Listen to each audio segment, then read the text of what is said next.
దైవశక్తి అనే కార్యక్రమం ద్వారా సర్వశక్తిమంతుని గూర్చి మహాజ్ఞానపు సంగతులను పరిశుద్ధ గ్రంథము ద్వారా తెలుసుకుంటున్నటువంటి మీ అందరికీ మన ప్రభువును రక్షకుడునైన యేసుక్రీస్తు వారి పేరిట నా హృదయపూర్వకమైన వందనములను తెలియజేయుచున్నాను. ప్రియులారా, దేవుని కొరకు బ్రతికిన వారు నిత్య జీవానికి పాత్రులవుతారు. దేవుని ప్రేమను కనుగొన్నవారు యేసుక్రీస్తు ప్రభు అనే మార్గము ద్వారా తండ్రి ఉన్న లోకానికి వెళ్ళిపోతారు. అయితే దేవుని మాటలను పట్టించుకోని వారి పరిస్థితిని గూర్చి చాలా బాధాకరంగా వారు నిత్య వేదనలోనికి వెళతారనేటువంటి విషయాన్ని స్పష్టముగా తెలుసుకుంటున్నప్పుడు అటువంటి పరిస్థితులలోనికి ఏ ఒక్కరూ వెళ్ళకూడదనేటువంటి అభిప్రాయం మనకు కలుగుతుంది. ఎందుకంటే ఒకసారి ఈ దేహమును విడిచిపెట్టిన తర్వాత ఆత్మ దేవుని చిత్తమును ఎరుగక, దేవుని కొరకు బ్రతకక, దేవుని ఎదుట పాప భారమును కలిగినటువంటి ఆత్మగా కనిపించినప్పుడు జీవగ్రంథములో ఆ ఆత్మ తాలూకా పేరు లేనప్పుడు తప్పనిసరిగా ఆ ఆత్మ దేవుని యొక్క శిక్షావిధికి లోనవుతుంది. ఇందు విషయమై చరిత్రలో ఎన్నో ఉదాహరణలను దేవుడు మన కళ్ళ ముందు ఉంచాడు. చాలా దృష్టాంతాలు. అనీతిమంతులైన వారు, దుర్మార్గులైన వారు, పాపాత్ములైన వారు, దేవుని ఆజ్ఞలను అతిక్రమించిన వారై, దేవుని వాక్యమును ఎరుగని వారై నిత్యాగ్నికి తరలిపోయిన వారుగా కనిపిస్తున్నారు. వారందరిని గూర్చి పరిశుద్ధ గ్రంథంలో వారు దేవుని చేతికి చిక్కిపోయారు అని వ్రాయబడింది. పాపాత్ములైన వారందరూ కూడా ఏమవుతున్నారు? దేవుని చేతికి చిక్కిపోతున్నారు.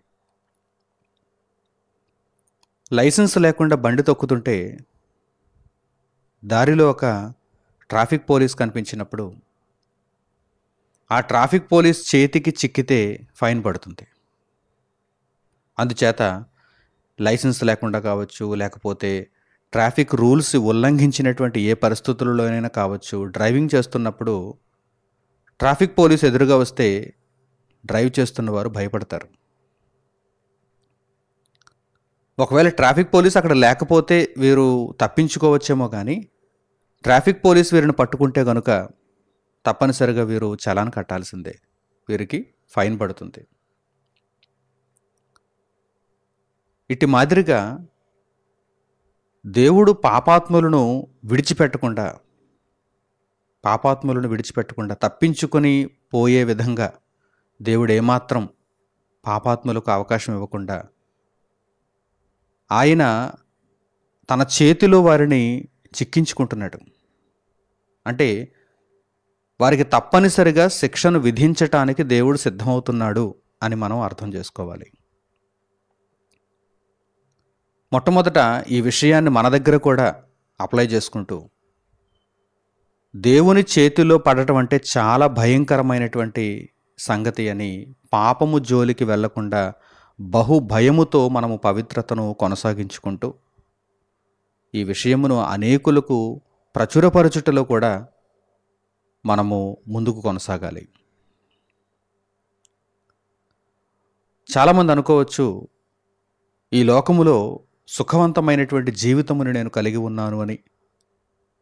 మంచి ఉద్యోగం, మంచి వ్యాపారం, మంచి లాభం, చుట్టూ మంచి సోషల్ స్టేటస్, అసలు నాకు లోటే లేదు ఈ బ్రతుకులో అనుకున్నటువంటి ప్రతి ఒక్కరు కూడా తెలుసుకోవలసినటువంటి విషయం ఏమిటంటే వారు దేవుని చేతిలో నుండి తప్పించుకోలేరు.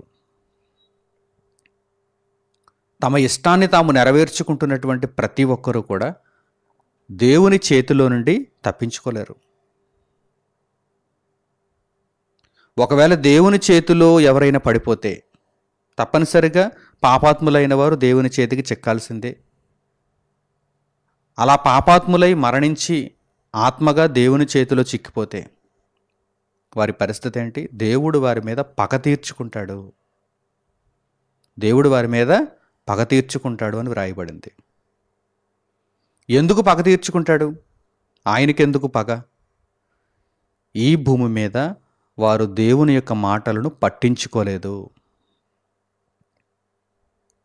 దేవుని యొక్క వాక్యమును వినండి, రక్షణ పొందండి, ప్రభువైన యేసుక్రీస్తులో నూతనముగా జన్మించండి, మీరు దేవుని కొరకు బ్రతకండి అని అనేక వార్తలు వారి చుట్టూ వినబడుతున్నా, ప్రకటింపబడుతున్న వారు ఏమాత్రం పట్టించుకోకుండా వారి ఇష్టాన్ని బట్టి వారు బ్రతికారు.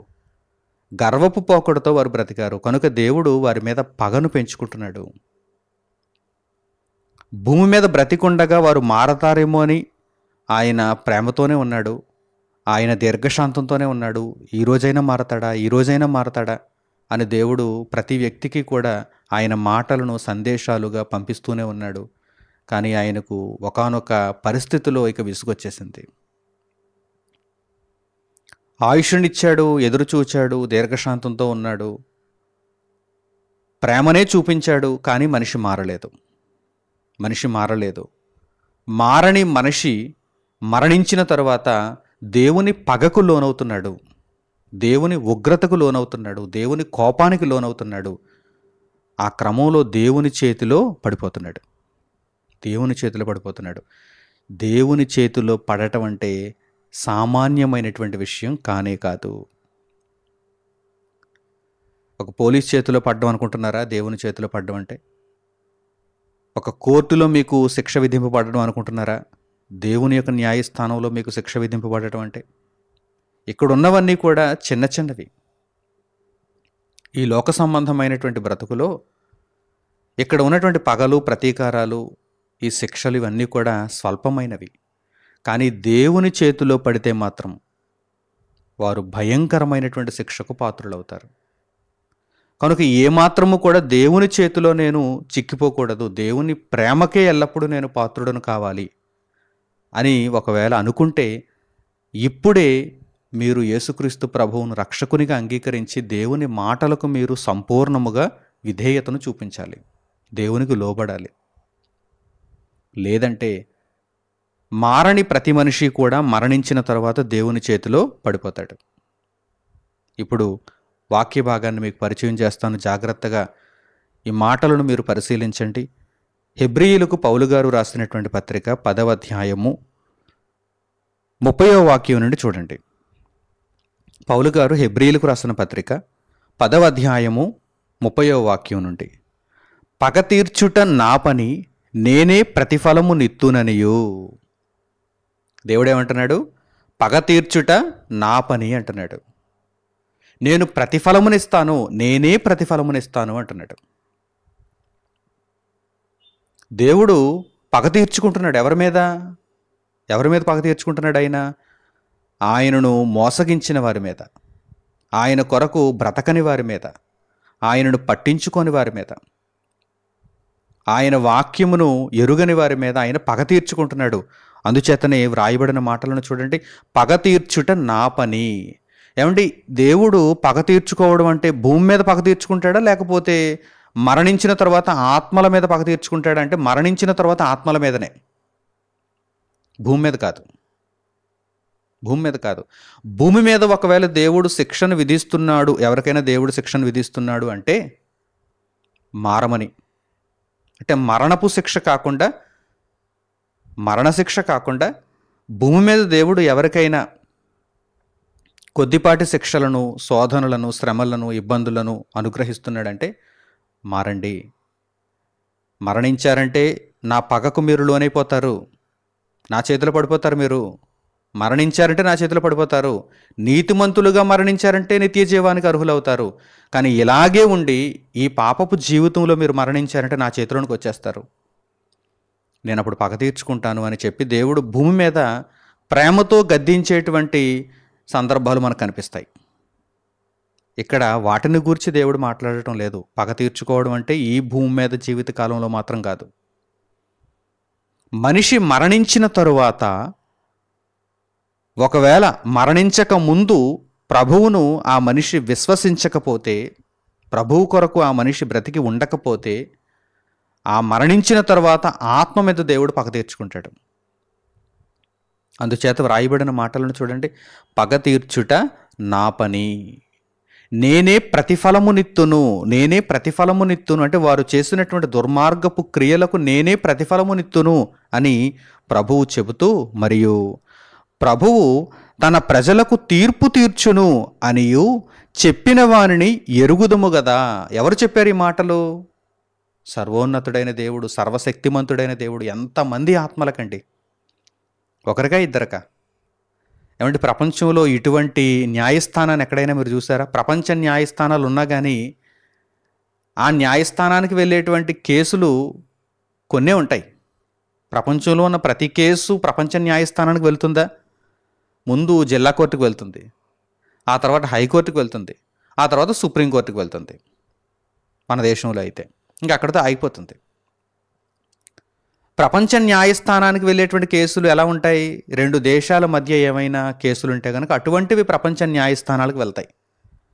లేదు ఏదో ఒక దేశంలో ఏదో ఒక కేసు అంటే ఆ దేశంలో ఉన్నటువంటి అత్యున్నత న్యాయస్థానం దగ్గర ఆ కేసు ఆగిపోతుంది. అక్కడే తీర్పు వెలువరిస్తారు, అక్కడితో ఇక సరిపెట్టుకోవాలి. నేను ఇంకా పైకోర్టుకి అప్పీల్ చేసుకుంటాను, ప్రపంచ న్యాయస్థానానికి వెళ్తానని ఎవరు అనరు. ఎందుకంటే దేశంలో అంతర్గత సమస్య కనుక దేశానికి ఉన్నటువంటి అత్యున్నత న్యాయస్థానం ఆ కేసును పరిష్కరిస్తుంది, ఏ దేశానికి ఆ దేశం. కానీ దేవుని న్యాయస్థానం ఎలా ఉంటుందో తెలుసా? పుట్టినటువంటి ప్రతి మనిషి ఆత్మ కూడా దేవుని న్యాయస్థానంలోనికి వచ్చేయాలి, దేవుని న్యాయపీఠం ముందు నిలబడాలి. యేసుక్రీస్తు ప్రభువులో రక్షణ నొందిన వారైతే, రక్షింపబడినటువంటి స్థితిలో ఉన్నవారైతే వారు తీర్పులోనికి రాక జీవములోనికి ప్రవేశిస్తారు. ఇక మిగిలిన వారందరూ ఎందులోనికి వెళతారు? తీర్పులోనికి వెళతారు, జడ్జిమెంట్లోనికి వెళ్తారు. అందుచేత వ్రాయబడినటువంటి మాటలను చూడండి. ప్రభువు తన ప్రజలకు తీర్పు తీర్చును. సర్వోన్నతుడండి, సర్వశక్తిమంతుడండి. ఎన్ని ఆత్మలకు ఆయన తీర్పు తీరుస్తాడో చూడండి ఈ లెక్కల్లో. ఎన్ని ఆత్మలకు? కోటాను కోట్లుగా. జగదోత్పత్తి మొదలుకొని మొదటి మానవుని దగ్గర నుండి చివరి మానవుని వరకు ప్రతి ఒక్కరికి కూడా దేవుని కొరకు బ్రతకకుండా, ప్రభు అయిన యేసుక్రీస్తునందు విశ్వాసముంచక, దేవుని మాటలను అంగీకరించక, దేవుని కొరకు బ్రతకక ఉన్నటువంటి ప్రతి ఆత్మ కూడా దేవుని యొక్క న్యాయస్థానం ముందు నిలబడాలి. దేవుడు తన ప్రజలకు తీర్పు తీర్చును. ప్రభువు తన ప్రజలకు తీర్పు తీర్చును అనియు చెప్పిన వానిని మనము ఎరుగుదుము కదా. అలా చెప్పిన వానిని ఎరుగుదుము కదా అనగా సర్వశక్తిమంతుడు దేవుని మనము ఎరుగుదుము కదా. ఆయనే పగ తీర్చుకుంటాడు, ఆయనే ప్రతిఫలమునిస్తాడు. ఇక ఆ తరువాత వ్రాయబడిన మాటలను చూడండి. జీవము గల దేవుని చేతిలో పడుట భయంకరము. ఏమనుకుంటున్నారు మీరు? నరక శిక్ష అనగానే అది సామాన్యమైన విషయం అనుకుంటున్నారా? పరిశుద్ధ గ్రంథం ఆ శిక్షను తప్పించుకోమని ఘోషిస్తోందండి. పదే పదే పదే పదే నరక శిక్షను తప్పించుకోండి, నరక శిక్షను తప్పించుకోండి, నరక శిక్షను తప్పించుకోండి. నీ చెయ్యి నిన్ను అభ్యంతరపరిస్తే చెయ్యినైనా నరుక్కో కానీ నరకంలోనికి వెళ్ళొద్దు. నీ కన్ను నిన్ను అభ్యంతరపరిస్తే కన్నునైనా ఊడబెరుక్కో కానీ నరకంలోనికి వెళ్ళొద్దంటే నరకం ఎంత భయంకరమైనది ఆలోచించండి. నరకం ఎంత భయంకరమైనది. జీవము గల దేవుని చేతిలో పడుట అనగానే దేవుని చేతికి చిక్కిపోయారు అనుకోండి, దేవుని చేతికి చిక్కిపోయారు అనుకోండి, అంతే మీ సంగతులు. ఒక దొంగ పోలీస్ చేతికి చిక్కితే అయిపోయింది, తప్పించుకోలేడు. ఇక ఒక నేరస్తునికి జైల్లో శిక్ష విధింపబడితే అయిపోయింది, ఇక తప్పించుకోలేరు. ఈ భూమి మీద చిన్న చిన్న నేరాలు, చిన్న చిన్న శిక్షలు, చిన్న చిన్న కాలాలు. కానీ దేవుని సర్వోన్నత న్యాయస్థానం ఒక మనిషి జీవిత కాలానికి సంబంధించినటువంటి తీర్పును వెలువరిస్తున్నప్పుడు, ఒకవేళ దేవుని త్రాసులో తోగకపోతే, నీవు దేవుని లెక్కను సరిచేయకపోతే నీవు దేవుని చేతికి చిక్కిపోయినట్టే. జీవము గల దేవుని చేతిలో పడుట అది భయంకరము. ఆ పరిస్థితిని వర్ణించలేము. తప్పించుకోండి, పాతాళమును తప్పించుకోండి, ఉపాయము చేత పాతాళమును తప్పించుకోండి. తప్పించుకోవాలంటే ఏం చెయ్యాలో పరిశుద్ధ గ్రంథంలో వ్రాయబడింది కదండి. చెప్పకుండా దేవుడు మరుగు చేశాడా? ఎంతో సులువైనటువంటి విధానంలో దేవుడు మనకు రక్షణను అనుగ్రహించాడండి. ఏదో 7 సముద్రాలు దాటి రక్షణను మీరు సంపాదించండి అని మనకు ఏమి చెప్పలేదండి ఆయన. ఎంతో సులువుగా మనకు అర్థం కాదేమోనని మన భాషలో ఆయన బోధలండి. మనకు అర్థం కాదేమోనని మన భాషలో ఆయన బోధలు, ఆయన గ్రంథం. అలాగని ఎంతో వెల చెల్లించి సంపాదించుకోవాలా ఆయన గ్రంథాన్ని అంటే ఈరోజు చాలా సులభంగా దేవుని గ్రంథాన్ని చదువుకునేటువంటి అవకాశాలు ఎన్నో మన ముంగిట ఉన్నాయి. ప్రింట్ చేయబడినటువంటి పుస్తకం మాదిరిగా చదువుకోవచ్చు, స్మార్ట్ ఫోన్లో చదువుకోవచ్చు, ఎలక్ట్రానిక్ బైబిల్, పీడిఎఫ్ రూపంలో బైబిల్, ఆడియో బైబిల్. ఎవరినైనా వివరించమంటే వివరిస్తారు, ఎవరినైనా అర్థిస్తే ఉచితంగా కూడా మీకు ప్రింట్ చేయబడిన పుస్తకాన్ని ఇస్తారు. ఎన్నో సునాయాస పద్ధతుల ద్వారా రక్షణను మనుషులకు దేవుడు చేరువ చేయాలని ప్రయత్నం చేస్తున్నాడు. కానీ మనుషులు ఎంత దుర్మార్గులుగానే ఇంకా మిగిలిపోతున్నారో చూడండి. దేవుని రక్షణకు మతం అనేటువంటి ముసుగు వేస్తున్నారు, మతం అనేటువంటి రంగు జల్లుతున్నారు. ఇదిగో ఇది మన మతం కాదంటున్నారు. మనిషి అన్న వాడి దగ్గరకు దేవుని రక్షణ వెళ్లాల్సిందే. మనిషి అన్న ప్రతివాడు కూడా దేవుని యొక్క రక్షణను స్వీకరించాల్సిందే. స్వీకరించకపోతే ఏం జరుగుతుందో దేవుడు స్పష్టముగా తెలియజేశాడు. మీరు నా చేతికి చిక్కుతారు అంటున్నాడు ఆయన. మీరు నా చేతికి చిక్కుతారు. ఈ భూమి మీద నేను మీకు కొంత ఆయుష్నిచ్చాను, ఈ భూమి మీద మీరు బ్రతకమని కొంత అనుమతినిచ్చానంటున్నాడు దేవుడు.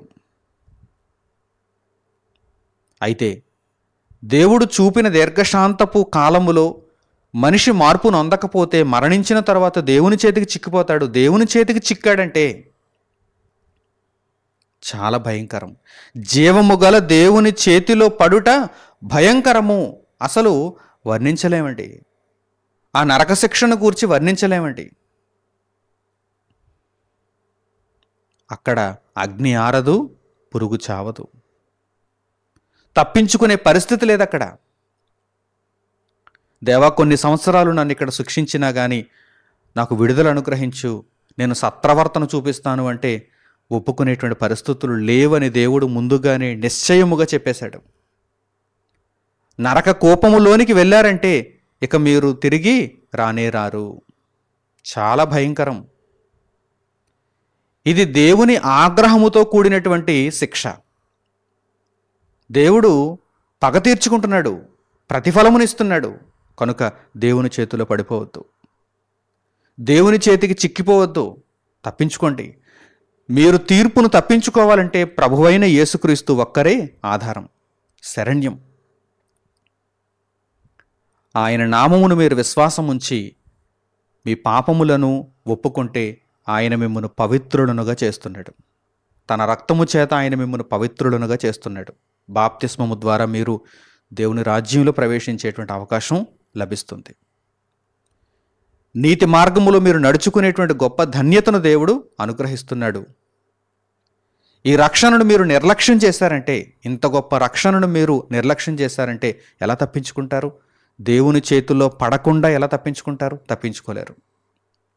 కీర్తనాకారుడు ఒకానొక సందర్భంలో దేవుని యొక్క ఆగ్రహము ఎంతో ఎవరికి తెలియదు, ఆయన క్రోధము చాలా భయంకరమైనది అని కీర్తిస్తున్నాడు దేవుణ్ణి, సర్వశక్తిమంతుణ్ణి.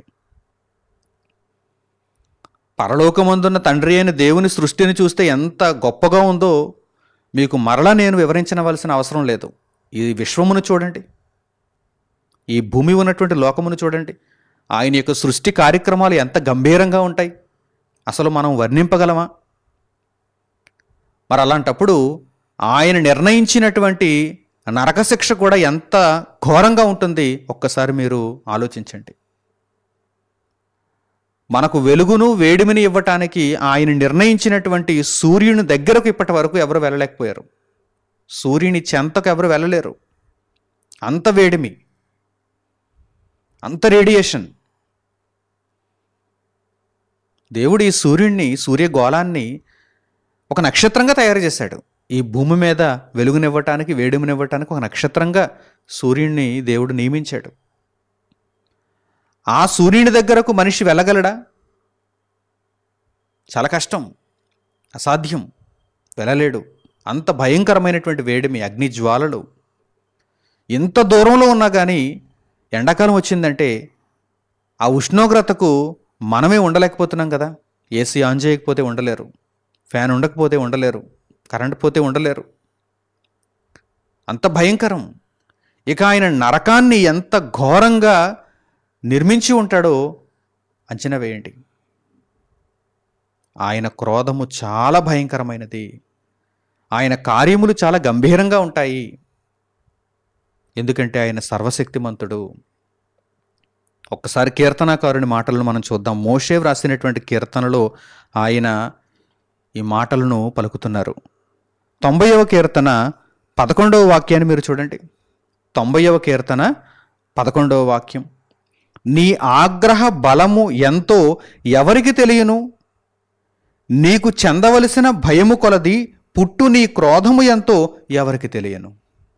అసలు ఎవరైనా అంచనా వేయగలరా అని కీర్తనాకారుడు అడుగుతున్నాడు. ఏమంటున్నాడు చూడండి.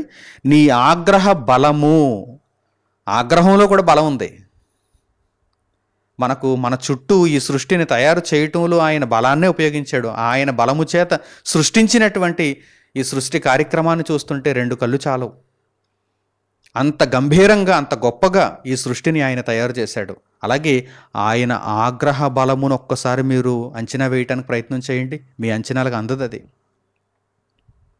నీ ఆగ్రహ బలము ఎంతో ఎవరికి తెలియను. అసలు ఎవరైనా దానిని వర్ణించగలరా, వివరించగలరా? ఎవరికైనా తెలుసా? ఊహలకు అందనిది. నీ ఆగ్రహ బలము. ఆగ్రహ బలము అంటే భయంకరమైనటువంటి కోపము, శక్తివంతమైనటువంటి కోపము. అందుచేతనే పౌలు గారు అంటున్నారు, జీవము గల దేవుని చేతికి చిక్కిపోవద్దు. జీవము గల దేవుని చేతిలో పడుట బహు భయంకరమది, చాలా భయంకరమది. భయంకరమైనటువంటి ఆ పరిస్థితి నుండి మీరు తప్పింపబడండి. ఆయన పగ తీర్చుకుంటానంటున్నాడు. పగ తీర్చుకునేవారు ఎలా ఉంటారో మీకు తెలుసు కదా. ఉగ్రతతో ఉంటారు, రోషముతో ఉంటారు. కానీ భూమి మీద మనం బ్రతికున్నప్పుడు మాత్రం ప్రేమనే చూపిస్తున్నాడు ఆయన. దీర్ఘశాంతంతో ఉన్నాడు ఆయన. మారతారేమో, ఈ అవకాశాన్ని అందిపుచ్చుకుంటారేమో, నీతి మార్గంలో ప్రయాణిస్తారేమో అని ఆయన ఎదురు చూస్తున్నాడు. కానీ ఎదురు చూచి ఇక మీరు ఈ దేహాన్ని విడిచిపెట్టేటప్పటికి కూడా మీరు మారకపోతే ఆయనకు పుట్టేది ఆగ్రహము. ఆయన ఆగ్రహ బలము ఎంతో ఎవరికి తెలియను, నీకు చెందవలసిన భయము కొలది పుట్టు నీ క్రోధము ఎంతో ఎవరికి తెలియను. దేవునికి చెందవలసినటువంటి భయాన్ని ఈరోజు మనుషులు చూపిస్తున్నారా? లేదు. భయము విడిచి తిరుగుతున్నారు. భయభక్తులు లేవు, మనుషుల్లో భయభక్తులు లేవు. ఏమంటే మనుషులను చూస్తుంటే చాలా ఆశ్చర్యం కలుగుతుంది. ఎంత నిస్సిగ్గుగా, నిర్భయంగా మనుషులు ఎలా తిరగలుగుతున్నారు? ఒకవైపు దేవుని వాక్యములో ఎంత స్పష్టముగా తెలియచేయబడిందే, దుర్మార్గతను విడిచిపెట్టమని, అన్యాయమును విడిచిపెట్టమని, దేవుని కొరకు బ్రతకమని, రక్షణ నొందమని, పాపాత్ములుగా ఇక తిరగవద్దని దేవుడు చాలా గొప్పగా తన గ్రంథమందు ఆయన మాటలను వ్రాయించాడే. ఈ మాటలను విన్నా కానీ కొంతమంది ఎందుకు భయము విడిచి తిరుగుతున్నారు? చాలా ఆశ్చర్యం కలుగుతుంది మనకి. ఆయనకు చెందవలసినటువంటి భయము కొలది, ఆయనకు చెందవలసిన భయమును వీరు చూపించలేదు గనక దానిని బట్టే ఆయనకు పుట్టు క్రోధము ఎంతో ఎవరికి తెలియను. అంటే అంచనాలకు అందదని అర్థం. ఆయనకు పుట్టేటువంటి కోపం, ఉగ్రత, ఆ రౌద్రం అంచనాలకు అందదు. కనుక ఈ మాటలను చదివిన తర్వాత, గ్రహించిన తర్వాత ఒక సగటు మనిషి ఏం చేయాలి? దేవుని పట్ల భయమును చూపించాలి. తండ్రి, నేను నీకు లోబడుతున్నాను నాయనా అని చెప్పగలగాలి. ఆయన స్థాయి ఏమిటో మీరు అర్థం చేసుకోలేకపోతే మీరు భయాన్ని చూపించలేరు. ఆయన స్థాయి మీకు అర్థమైతే గడ గడ గడ గడ వణికిపోతారు. ఆయన సర్వశక్తిమంతుడు. ఆయనను కన్నెత్తి మనం చూడలేము. ఇశ్రాయేలీల కాలంలో దేవదూతల ప్రత్యక్షతకే మనుషులు హడలిపోయేవారు, భయకంపితులైపోయేవారు. మనము దేవుని చూచేసాము, మనం చచ్చిపోతామేమో అనుకునేవారు. కానీ వారు చూచింది దేవదూతని. దేవదూత మహిమకే, దేవదూత వెలుగుకే వారు ఏమనుకునేవారంటే, మేము దేవుణ్ణి చూసేసాము, మేము చచ్చిపోతామేమో అనుకునేవారు. ఎందుకంటే దేవుడు అంత గొప్పవాడు. దేవుడు సర్వోన్నతుడు, సర్వశక్తిమంతుడు. ఆయనను తక్కువగా అంచనా వేయొద్దు. ఆయనను తక్కువగా అంచనా వేయొద్దు. ఆయన మనుషుల మీద దీర్ఘశాంతాన్ని చూపిస్తున్నాడు, ప్రేమను కురిపిస్తున్నాడు. మనిషి మారలేదా? మనిషి ఆయనకు చెందవలసిన భయాన్ని చూపించలేదా? అయితే దేని కొరకు సిద్ధపడాలి? ఆయన క్రోధమును అనుభవించుటకు సిద్ధపడాలి. అది తరతరములు, యుగయుగములు.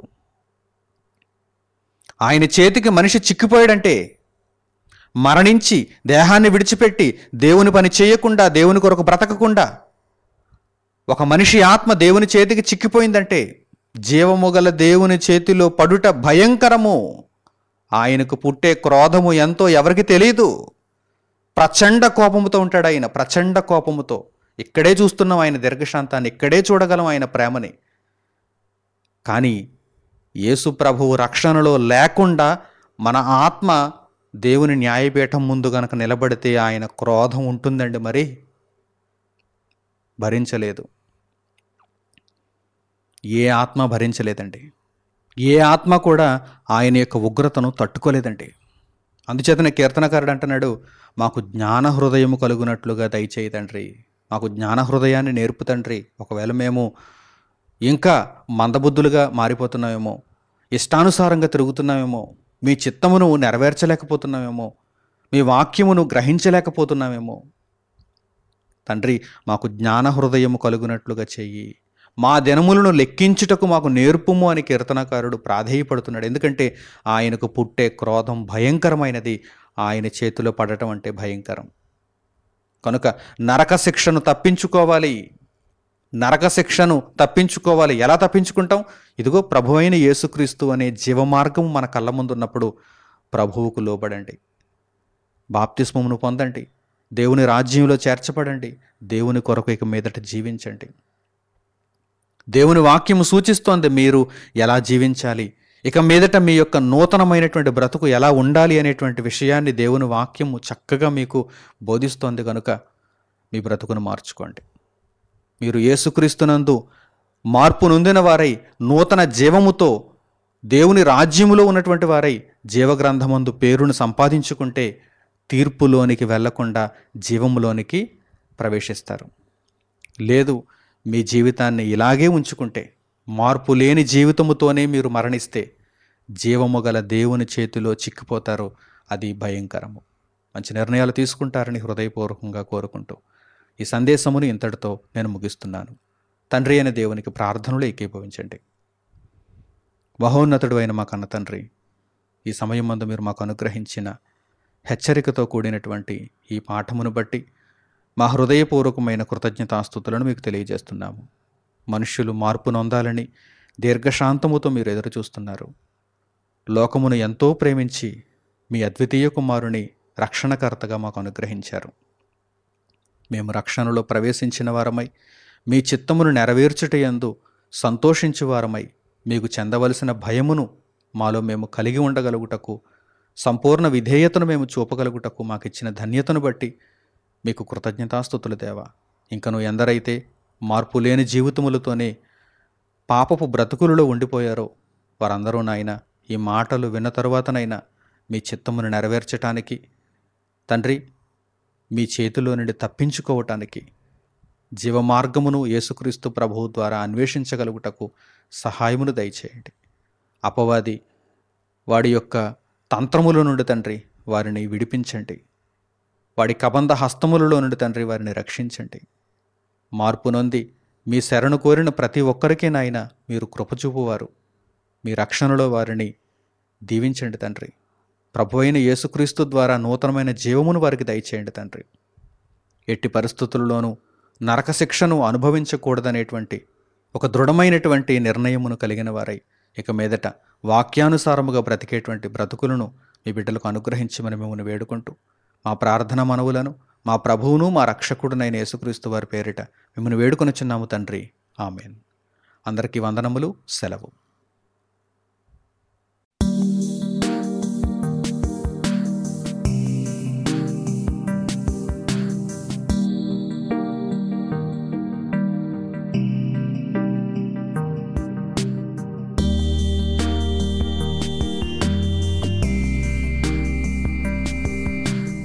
సహోదరులు మణికుమార్ గారు ప్రసంగించిన ఎన్నో ఆత్మ సంబంధమైన సంగతులను ఉచితంగా వీక్షించుటకు మా యూట్యూబ్ ఛానల్స్ను తప్పక దర్శించండి. మా సమాచారమును ఎప్పటికప్పుడు తెలుసుకొని ఆత్మీయ అభివృద్ధిని అందవలనంటే మా యూట్యూబ్ ఛానల్స్ను సబ్స్క్రైబ్ చేసుకోండి. సత్వర నోటిఫికేషన్ కొరకు సబ్స్క్రైబ్ బటన్ ప్రక్కన ఉన్న బెల్ సింబల్ను క్లిక్ చేయండి. మరిన్ని వివరాలకు మీరు సంప్రదించవలసిన మా ఫోన్ నంబర్స్ 8978414178 మరియు 8333927666. ధన్యవాదములు.